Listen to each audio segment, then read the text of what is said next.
My title is Pray Upon the Lord. So, obviously it's going to be about prayer. And instead of me telling you or advising you or counseling you on prayer, I'm going to give you an example from the Bible. So, I can speak for myself that my mother and father taught me how to pray. I was born and raised in the Church of God, and they also taught I had two older brothers, Mark Anthony and Derek Sean, and we were basically taught to petition God for anything. Anything.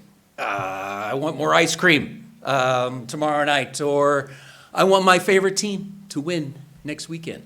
Just little things, but I'm a kid. I mean, what do you understand as a child? You're young, so you only understand, you think like a child, you are a child, you speak like a child.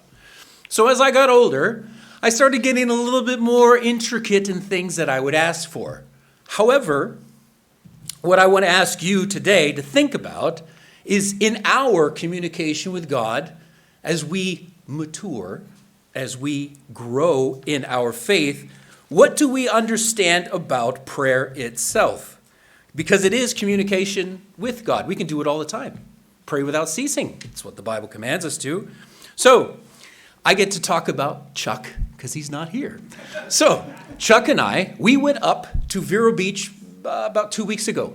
And it's about a 2-hour drive from his house up to Vero Beach. And we were looking for a place for this Sabbath as well as next month. Vero Beach needs to find at least 1 week to meet. And so driving up there, Chuck's driving. Chuck talks. I respond. Chuck, me. Chuck, me. 2 hours, one way. That's how men communicate. We all know this. Us men anyways, and obviously you women definitely know we communicate this way. So imagine, what's the difference? What are we doing? We are sharing information, but we're more like conveying information. It's more of Chuck's asked me a question, I look at my phone, and I respond. That's it. It was very simple. Now, archetypically, men, when they're talking to other men, like here, like Mr. Maurice coming up and helping me with the microphone that we couldn't get to work, we're trying to fix something. It's information that we're looking at a problem, we're focused on the problem, and we're trying to fix it to affect a change. That's how men communicate with one another. Women are different, very different. So when women communicate with one another, you make connections. You share ideas. You share thoughts when you're talking to a woman. Not like this. It's like this. You're sharing passions, concepts. You are sharing yourselves with one another. So, the $64,000 question is, does God want us to communicate to him like men or like women? And I'm not going to answer that for you, but we are going to see a really good example. So as I said, the title of this is Pray Upon the Lord. And we're going to talk about Hannah. Before we do, though, I want you to think about Hannah. Beautiful woman, great example. But first I'm going to go to a scripture that I do not have a slide for. It's on Numbers 27, verses 6 through 11. So those of you who have Bibles, if you wouldn't mind turning with me to Numbers 27, verses 6 through 11. And the Lord spoke unto Moses, saying, the daughters of Zelophehad speak rightly. They shall be surely given a possession of an inheritance among their father's brethren, and thou shalt cause the inheritance of their father to pass unto them. I.e., women matter. Okay? And thou shalt speak unto the children of Israel, saying, if a man die, and have no son, and you, all of you, shall cause his inheritance to pass unto his daughter. And if he have no daughter, then the inheritance will go to his brethren. And if he has no brethren, then they will be given back to his father's brethren. Verse 11, and in his father has no brethren, his kinsman, Goel, redeemer. If you were here last week or you heard the message, we spoke about Boaz. And Boaz and Ruth, that theme will come out through this story that we are about to touch upon. The Redeemer. So reading verse 11, and if his father have no brethren, then you shall give unto his inheritance to the Redeemer, to the kinsman that next to him, in his family, that they shall possess it, and it shall be to the children of Israel a statute and a judgment, as the Lord commanded Moses. Okay, so I want all of us to think about, in this message, patriarchal inheritance. It went through the males, but in this case, God is making an exception because women matter. Now in 1 Samuel chapter 1, verse 1,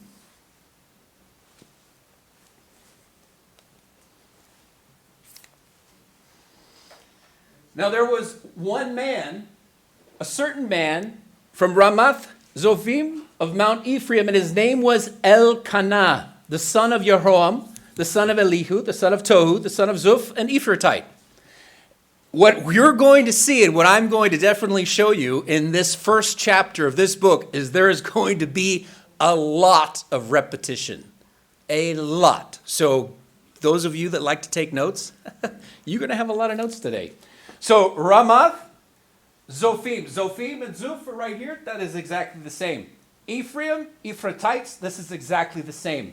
One man, that'll be important later on because it'll say he has one wife. And then the second wife, so there's a number one, and then there's a number two that's coming. Obviously it's going to be Hannah is number one, Peninnah is number two, but we'll get to that in a moment. But there's a lot of repetition. Now, Mount of Ephraim. This is where I really want us to focus on. So if we can see the map, it's going to be a bit of a geography class. Down here is Jebus. This is going to become what is called Jerusalem later on. Jebus here, this area right here, just north of that, that's Benjamin. Benjamin is the area that clearly is going to be ruled by King Saul. North of Benjamin, right here, is Shiloh.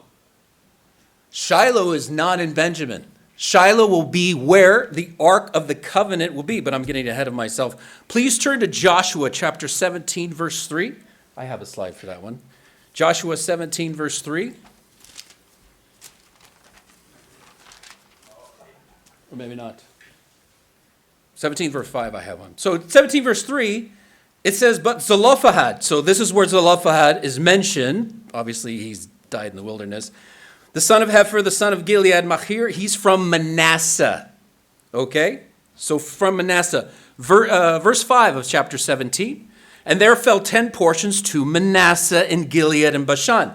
Now the reason why we talk a lot about the geography is so for you to understand that God is doing all this work with Israel in a very confined space. So Mount Ephraim is mentioned in chapter 17, verse 15. And Joshua answered, this is Joshua, son of Nun, get thee up from the wood country, cut down for thyself there the land of Perizzites, if Mount Ephraim be too narrow for you. Mount Ephraim, what we're going to go back to and talk about, is where all of this family is going to take place with Samuel. But we're not getting to Samuel yet. I'm giving you the backstory. Joshua chapter 20, verses 1 through 6. Joshua 20, verses 1 through 6, you have the cities of refuge. Mount Ephraim is mentioned in the cities of refuge. Who thinks the cities of refuge are very important in the Bible? Yeah, very important. Jerusalem is also mentioned as a city of refuge. If someone died, and they died under mysterious circumstances, you could flee to the city of refuge. Therefore, a priest would speak to God with an ephod, and he would judge your case. If you were telling the truth, then therefore you couldn't leave the city until the avenger of blood, the requirement was passed. The high priest died, or it had the 50th year, the Jubilee year. But you were safe as long as you were telling the truth. If you were lying, they would push you out of the city, and the avenger of blood would take the justice of what happened. So this is the beginning of it, Joshua chapter 20, verses 1 through 6. Now in verse 7, Mount Ephraim is mentioned as one of the cities of refuge, okay?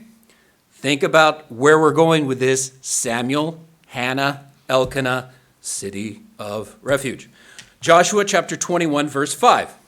For me, it's on the other side of the page. And the rest of the children of Kohath. Kohath are the singers. You will find a lot of Kohathites in the book of Psalms, writing and singing. These are Levites.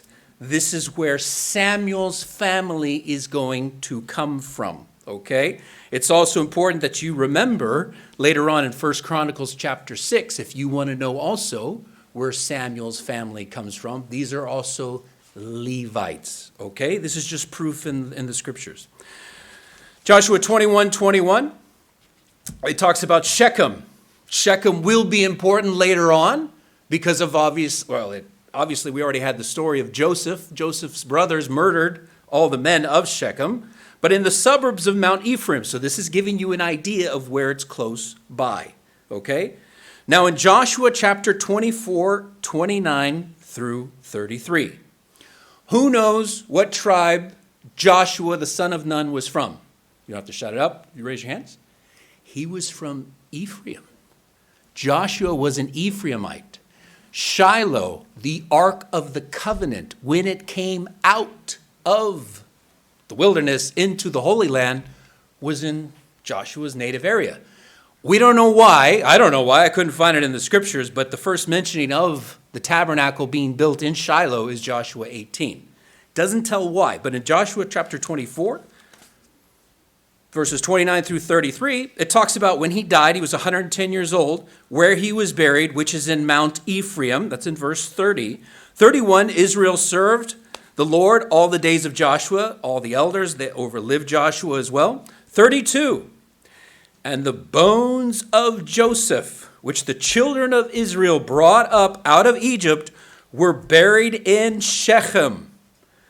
Where was Joseph's dad buried? Was it Shechem? No, his dad was buried in Hebron.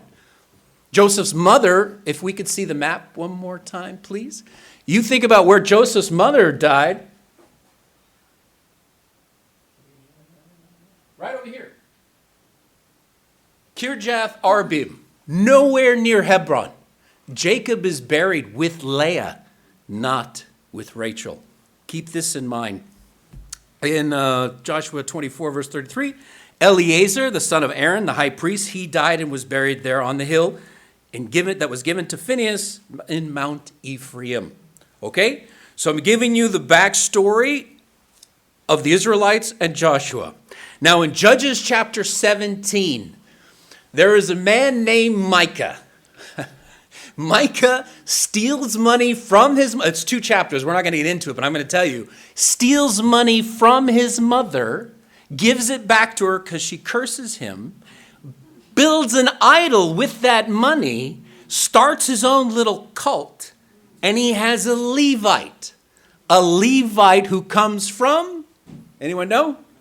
That's right, Mount Ephraim. Well, what's going on with Mount Ephraim? You have a lot of religious consternation there.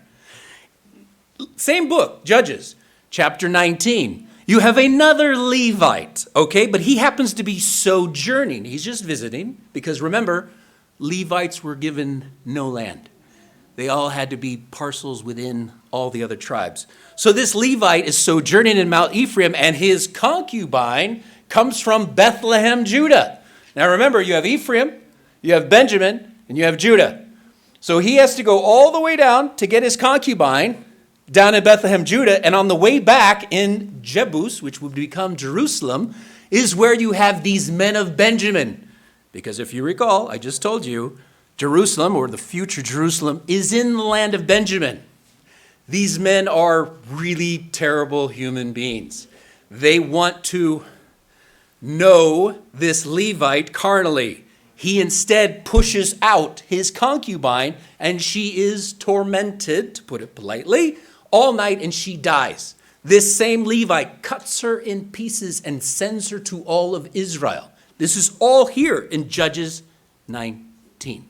So now you get a sense of this backstory that now we are going to go back to 1 Samuel chapter 1. Now, In the name Jehoram, 1 Samuel chapter 1, please, the slide. I want you to see that in his name, not Elkanah, but in this man Jehoram, his name is Rechem. Oh, this is verse 2. Can I get verse? Yeah, thank you. Yeah, Rechem.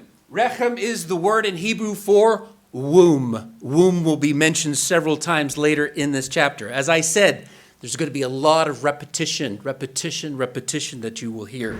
Okay, now in verse 2, please, 1 Samuel. And he, Elkanah, had 2 wives.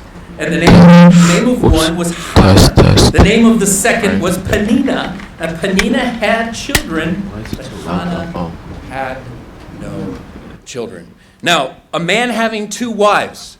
Last week, we heard what? You have a redeemer. You have, if a man dies, and he does not have any children, well, what happens? Clearly, she has to be passed on to the next kinsman to be redeemed. So we do not know why this man has 2 wives. So before we jump to conclusions and guess that it's polygamy, we just don't know.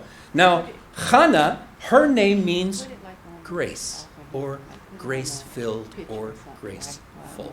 That's what her name means. Peninnah means jewel or precious stone. If you go to Israel today, you'll hear that name a lot. It means pearl. So if you hear the name Marguerite in Greek, that means pearl. Margot in French, that also means pearl. It's the exact same name. Now, with Judah and Tamar, you have Boaz and Ruth, you have the Redeemer. So that's why we don't know about, we don't know why, but the reasons are there that this man had more than one wife. And in verse 3, it says, and this man went up, meaning Elkanah, went up out of the city yearly to worship and to sacrifice unto the Lord of hosts in Shiloh, and the 2 sons of Eli, Hophni and Phinehas, the priests of the Lord, were there. This is going to be 2 bits of foreshadowing, okay? Lord of hosts, this name is going to be mentioned by Hannah, and I don't want to get ahead of myself, but in Shiloh, that takes us back to Mount Ephraim, which was in verse 1, okay? Eli is there, but Hophni and Phinehas are the priests, okay? Have I lost anyone? Is everyone still with me? Okay. Verse 4, and it happened one day. You have, and whenever the time came, but different versions, different translations, the words in Hebrew are Vihi Ayom, and it happened one day. Now, when we're telling stories about certain people, especially our family members, we're going to use things that are going to link who we know, friends and family, to other people in our family so they know where we're going with the story. The Bible is the same way. So imagine when you hear these words, Vihi Ayom, there's only 2 other places in the entire Bible that this is mentioned that leads to a story. The first is Job. Now, Job was minding his own business, and God talks to the devil who presents himself saying, hey, have you considered my servant Job? And it all starts with, and it happened one day that the sons of God were presenting themselves to the Lord. Just starts that way. The second time that this is mentioned is in 2 Kings chapter 4. You have Elisha and you have Gehazi. And they're going to this little village, and there's this little elderly couple. They're very sweet, and they're, we got to help out this man of God. So let's build a little room in our house that he can stay when he's passing through. So Elisha asks Gehazi and says, hey, what should we do for this couple? And Gehazi's like, well, they don't have a kid. So he's like, okay, praise for the Lord. They get a kid. What happens to the kid? The kid dies. Unbelievable. But it all starts with, and it happened one day. Okay, so we all know that what's coming is going to be a dramatic story. So Elkanah offered, he gave to Peninnah his wife, and to all of her sons and daughters portions. Now Elkanah, El is God, Kana is purchased or acquired. If you read Genesis chapter 4, verse 1, it says Cain. Why is he called Cain? Because the word in Hebrew is acquired, kaniti. Eve says, I have acquired a man with God. That's why we have Cain. The name Cain comes from kenyon, which is acquired. So we don't know why, but God has purchased this man. For this purpose, well, we're all going to find out together. Verse 5, but unto Hannah he gave a worthy portion, for he loved Hannah, but the Lord had shut up her womb. Womb is mentioned here, but worthy portion, it's one portion for two people. That's what this means. But more importantly, it says he loved only Hannah. Okay? Now, if you think about this portion, this sacrifice, in Leviticus chapter 7, when you give food to your family members, the fat in Leviticus 7 always went to the Lord. When you sacrificed, a thank offering or a peace offering always went to the Lord. Now, the chest and the right shoulder goes to the priests. Okay? You all understand that? Okay, and then the rest of the body of the animal went to the sacrificer. So this is why it says it was either a peace offering or a thank offering. Verse 6, 1 Samuel chapter 1, verse 6. And her rival, meaning Hannah's rival, grievously grieved her. Now we have a double verb. This is going to be important, and I'm going to point it out as we go along. For to make her fret, because the Lord had shut up her womb. Now remember, what we talked about, there's going to be a lot of repetition in this chapter. Rival. This word is used again later on in Samuel when David is talking to Saul in a speech that I could have done harm to you. And he uses this word in this speech, rival. Well, obviously we know from the example that Saul was setting, he clearly was a rival with David, but not the other way around. Same here. Peninnah is a rival to Hannah, but not the other way around. Now, if you think about this, and this is painful to talk about, it's not nice that a man loves one woman over another woman, especially if they're both his wives, but we all understand hurt people hurt. If I am hurt, I am more likely going to hurt someone else. So we all can feel for Peninnah that she has obviously a lot of emotional pain that she's going through. Verse 7. And as he did so, this is Elkanah, year by year, when she went up to the house of the Lord, she provoked her, this is Peninnah, and therefore Hannah wept and did not eat. Now, I want all of us to think about this for 1 second.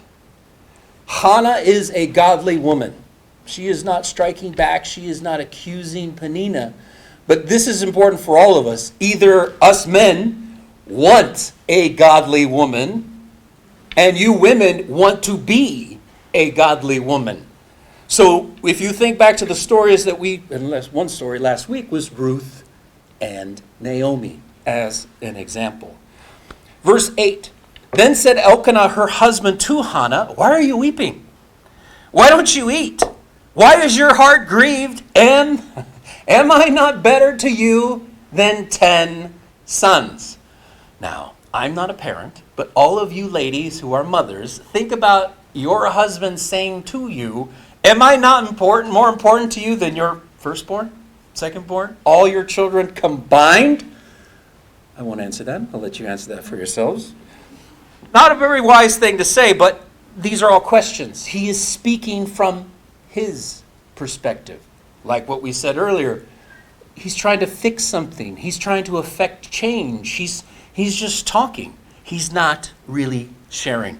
Verse 9, Hannah rose up after they had eaten in Shiloh and after they had drunk. So imagine, even though she's not eating, when her husband tells her, why aren't you eating? She eats, even though clearly she is grieved and does not want to, but she does it anyway. Now Eli is the priest that sat upon the seat by the post in the temple of the Lord. This is in Shiloh. It says so in verse 9. Shiloh. So we have the location again. We're back in Ephraim. And in verse 10, and she, Hannah, was in bitterness of soul and prayed upon the Lord and wept and wept. It says wept sore, but it's a double verb. So if you recall, every time, the first time it's used in the Bible is in Genesis. When God is telling us, if you eat of this tree of knowledge, you will surely die. Well, there is no word for surely in Hebrew. Doesn't exist. You will die, yes, you will die. It is a double verb that God uses in Genesis. Mut vamut. You will die, yes, you will die. So in the Bible, when you have double verbs, God's trying to get our attention. That this is really important, and this is just real life. People are suffering, and we are now witnessing what's happening. So this is the title of my message, Prayed Upon the Eternal. Okay? Now in verse 11, this is going to be the focal point of this message. And Hannah vowed a vow and said, O Lord of hosts, if thou wilt indeed look upon the affliction of thine handmaid, and remember me, and not forget thine handmaid, but will give unto thine handmaid a man-child, then I will give him unto the Lord all the days of his life, and there shall no razor come upon his head. This is a lot to unpack, so we're going to do our best here. Now, first of all, Ruth calls herself thine handmaid. Last week, we talked a lot about when Ruth called herself to Boaz, thine handmaid, thine handmaid, thine handmaid. She is showing subservience to Boaz, and clearly here, Hannah is doing the same thing with God. Okay, that's the first thing. Now, O Lord of hosts. This is a very, very popular phrase later in the Bible. Hannah is the first human being to use this in referencing our God. God himself referenced this when he was with Joshua. Remember Joshua and them as they enter the land, and he sees this guy with a sword, and Joshua goes up and says, hey, are you with us or are you against us? And he's like, no, I am the captain of the army of the Lord of hosts. That's all that God said to Joshua. God uses this phrase, talking about himself. Now you have Hannah using it, and afterwards you will have Malachi, Zechariah, Haggai, Amos, Zephaniah, Habakkuk, Nahum, Hosea, Daniel 60 times, Jeremiah 80 times, and her own son Samuel is going to use this phrase, Lord of hosts. So think about this. Now, when Hannah says, all the days of his life, wait a minute, how long were Levites supposed to serve in the temple? Does anyone know? Yeah, 25 to 50. That's it. This is all of his life. She is promising and dedicating her kid, before she has one, to God forever and ever. This is huge. And on top of that, you have the Nazirite vow. Remember the Nazirite vow? We all remember that. Samson, John the Baptist. No wine, no grape juice, no raisins. You will not touch a dead body. It's so important. So important. All right here. So, that was verse. Well, she says also, remember me and do not forget me. Now, I want you to think about, this is foreshadowing for next week's Bible study. I want you to think about the vow that Esther will make, or is going to be referred to Esther. I want you to think about the word vow for between now and next week's Bible study. Okay? So that's my foreshadowing that I'm going to throw in there. Verse 12. 1 Samuel chapter 1, verse 12. And it came to pass that she continued praying in the face of the eternal God, that Eli marked her mouth. It says before, but the word is panim. The word is face in Hebrew. She is praying upon the face of God. She is petitioning our Creator. Okay? Now I want you to think about, where did I start out with this message? Does God want us to just try to effect change with Him when we're praying to Him? Do we just ask Him stuff? Or does God want us to share ourselves?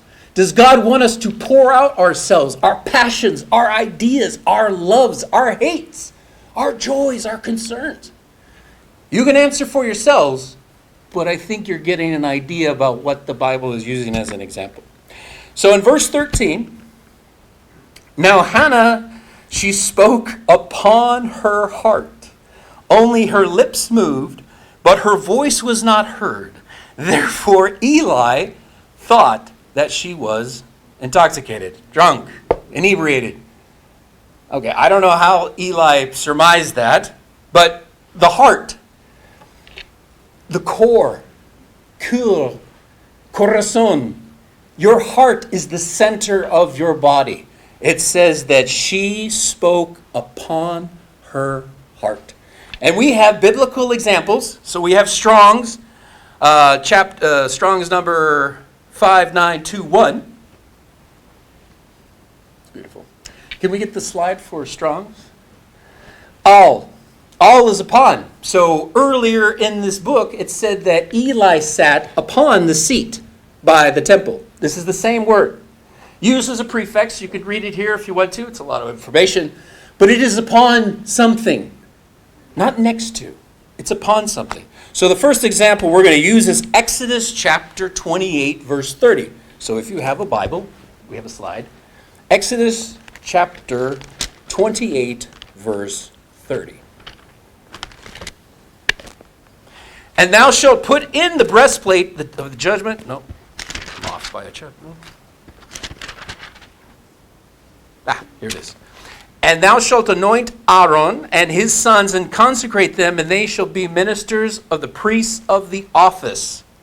Oh, I'm still off. I was right the first time, wasn't I?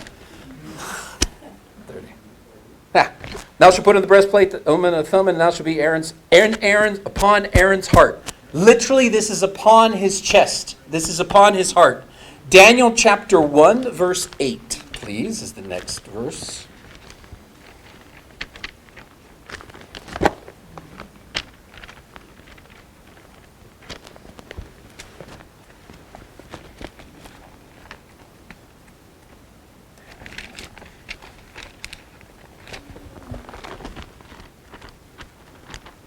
It's easier if I mark it out earlier.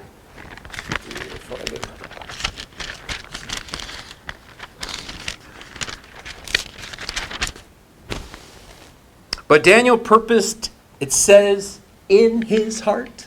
That is not the correct translation. It is upon his heart, the al that you saw with the word, that he would not defile himself with the portion of the king's meat, nor with the wine which he drank. Therefore he requested of the prince, of the eunuchs, that he might not defile himself. And the best example that we can find is in Genesis chapter 8, verse 21. This is God himself speaking after the sacrifice that Noah made. And the Lord smelled a sweet Savior. And the Lord said upon his heart, I will not again curse the ground any more for man's sake. For the imagination of man's heart is evil from his youth. Neither will I again smite any more every living thing as I have done. Same word, upon, al, when you look it up in the Hebrew. Now, we saw the good examples. Let's look at 3 bad examples. Genesis chapter 27, verse 41. Talk about Esau. And Esau hated Jacob because of the blessing wherewith his father blessed him. And Esau said in his heart, the days of mourning for my father are coming soon, then I will slay my brother Jacob. In his heart. Okay? Let's go to Esther, chapter 6, verse 6.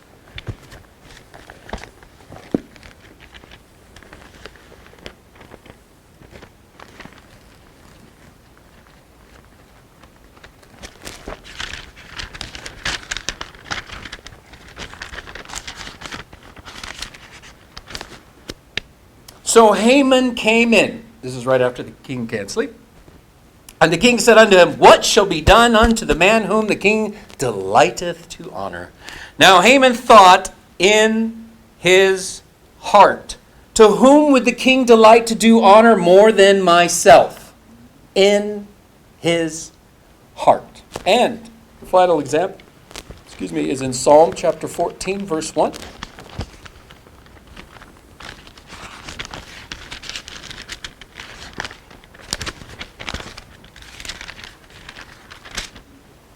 The fool hath said in his heart, there is no God. They are corrupt. They have done abominable works. There is none that doeth good. So what I presented for you is the example of God saying, when you pray upon me, you are pressing down, you are trying to not only get what you want, what you're asking for, but you're sharing yourself. You are being you with God, which is all we can be, which is all we should be. God can see through our intentions. He can see through what it is that we really want, our ulterior motives. He can see through all that. He wants us to be genuine. He wants us to be what He created us and intends us to be for Him. Now, going back to 1 Samuel chapter 1, verse 14. And Eli said unto her, meaning Hannah, how long wilt thou be drunken? Put away thy wine from thee. Now, this is God's representative accusing her, falsely accusing her. I won't speak for anyone in this room but myself. In my younger days, in my younger years, I would have been offended.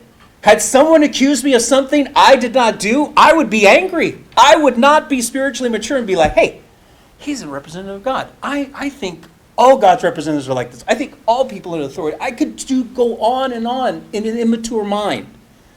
Hannah was mature. Hannah understood.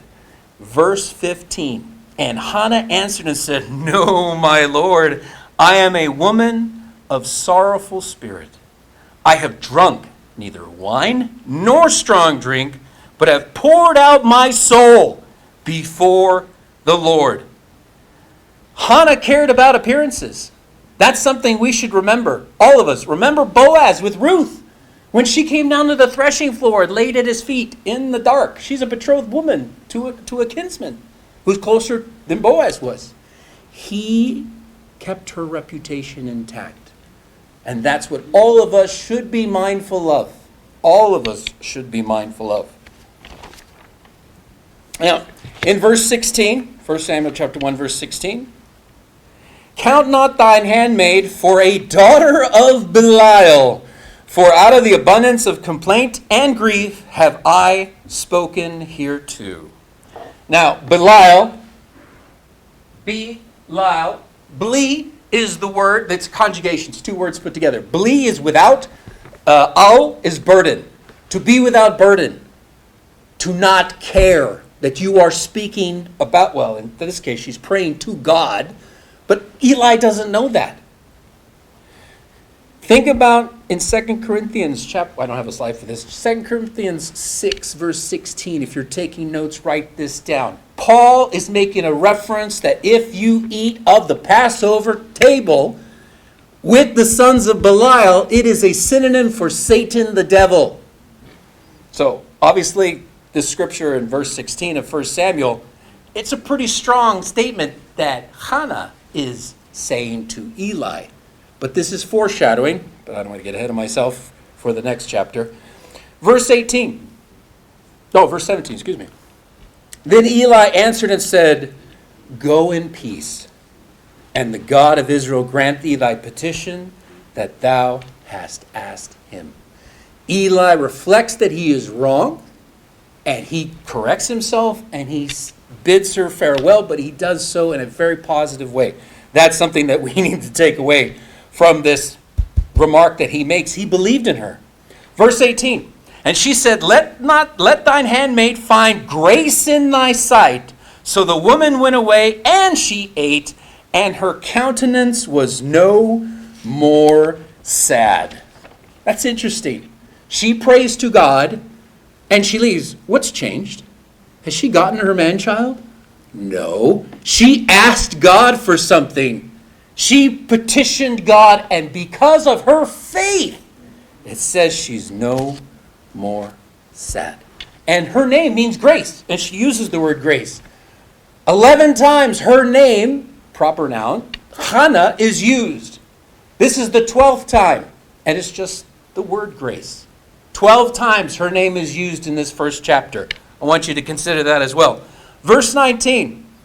And they rose up early in the morning, worshiped before the Lord, and returned and came to their house in Ramah, back at Mount Ephraim. And Elkanah knew Hannah his wife, and the Lord remembered her.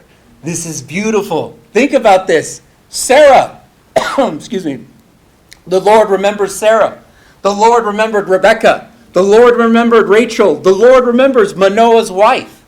This is all really, really important. It is here for us. Verse 20.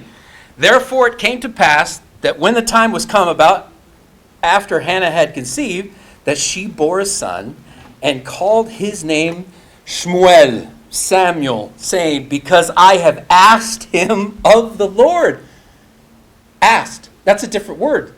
That's Shalua. That's not Shmuel. She is connotating the two together for us. I asked and God heard me, which is what Samuel's name means. You have two synonyms of two different names. Ishmael, God has heard, and Elishamba, Eli, my God, Shama has heard. God has heard me. Samuel, Shmuel, is a synonym of those other two names.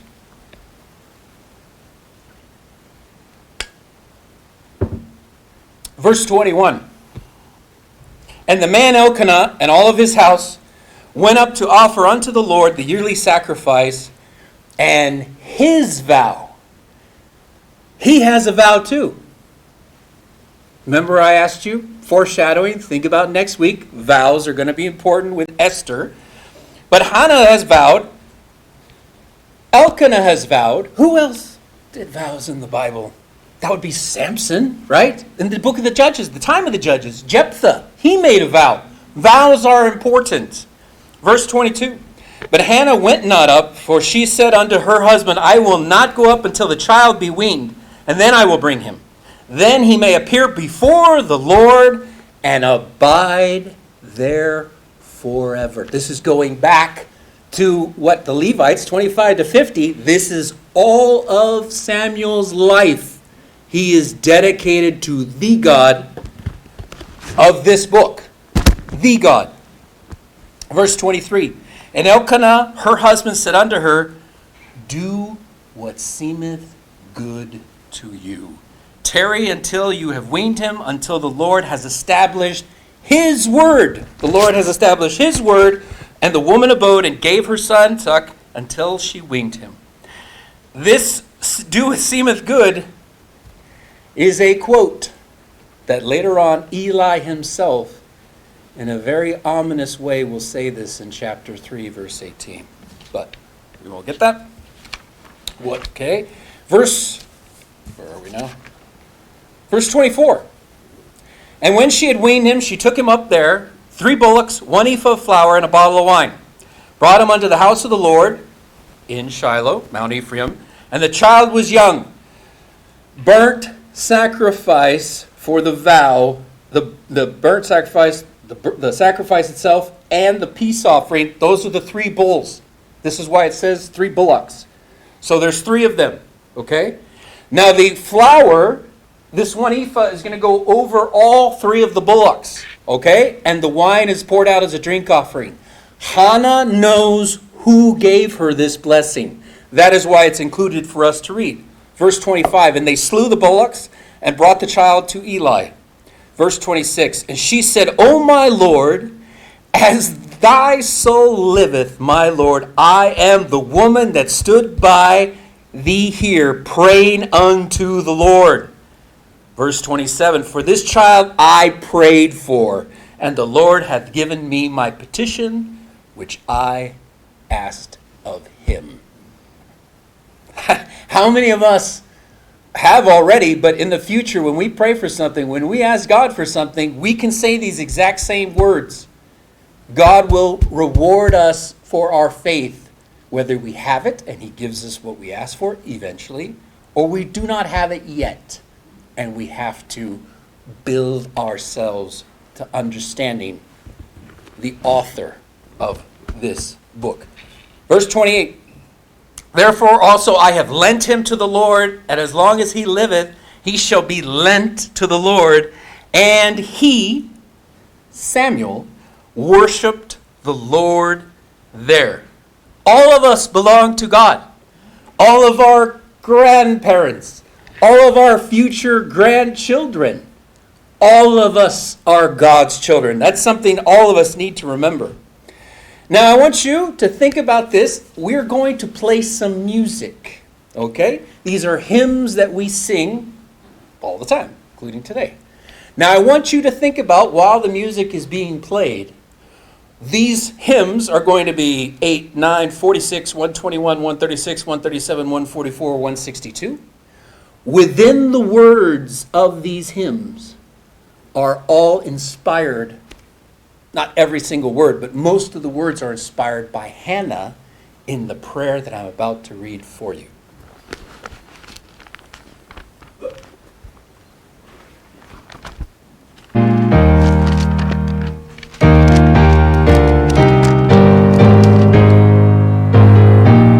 And Hannah prayed and said, my Lord, my heart rejoiceth in the Lord. Mine horn is exalted in the Lord. My mouth is enlarged over mine enemies, because I rejoice in thy salvation. There is none holy as the Lord, for there is none beside thee, neither is there any rock like our God. Talk no more so exceedingly proud, let not arrogancy come out of your mouth. For the Lord is a God of knowledge, and by him actions are weighed. The bows of the mighty men are broken, and they that stumbled are girded with strength. That they were full have hired out themselves for bread, and they that were hungry have ceased. So that the barren hath borne 7, and she that hath many children is waxed feeble. The Lord killeth, and the Lord maketh alive. He bringeth down to the grave, and he bringeth up. The Lord maketh poor, and he maketh rich. He bringeth low, and he lifteth up. He raiseth up the poor out of the dust, lift up the beggars from the dunghill, set them among princes, and to make them inherit the throne of the glory. For the pillars of the earth are the Lord's, and he hath set the world upon them.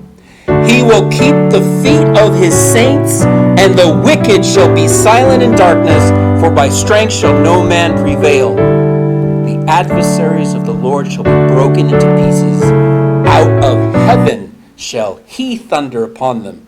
The Lord shall judge the ends of the earth, and he shall give strength unto his king, and exalt the horn of his anointing. All of those words are found in those psalms that we sing all the time. And I want you to think about that now. As we come to a conclusion, what did Elkanah think of Hannah? She was a crybaby. What did Peninnah think of her? What did Eli think of her? She's a drunk. Isn't that crazy? Hannah was the closest one in the relationship of this book to God out of all of them. Now Samuel, like his mother, is going to write, if you read, I recommend it, you read the first and second books of Samuel, you're going to see an intimate prophet who's going to use words that have not been used since Moses. Very close, very personal. It's going to change, perhaps, your perspective on how God views us communicating with him. Now, in 1 Samuel chapter 2, verse 12, the sons of Eli, it says, were like the sons of Belial. Eli's sons, Hophni and Phinehas. Reminds me a lot of Nadab and Abihu. Aaron's sons, too. Wicked, terrible examples. People's positions in the Bible, high priest sons, do not always reflect their relationship with God. That's something all of us must remember. A title or a position does not explain how close or far they are from God. Now, to end it on a positive note, 1 Peter chapter 5, verse 7. If you have a Bible, I don't have a slide for this, sorry. 1 Peter chapter 5, verse 7.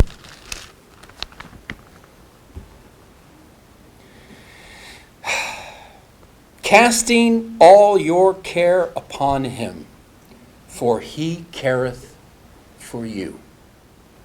And I want you to think about the sermonette that we heard about having a godly attitude, like Hannah, is really, really important. So, as we end this, I want you to think about when we pray to God, archetypically, are we going to pray like men or are we going to pray like women? Because when we think about this book is the Bible. And what we're going to be concentrating on is it's not just a biography about God himself, that we're loyal to a book. We need a relationship with God. Therefore, our focus should be on the author of this book, not just on the words that we read and talk about every day. God is our Father. We must never, ever forget that.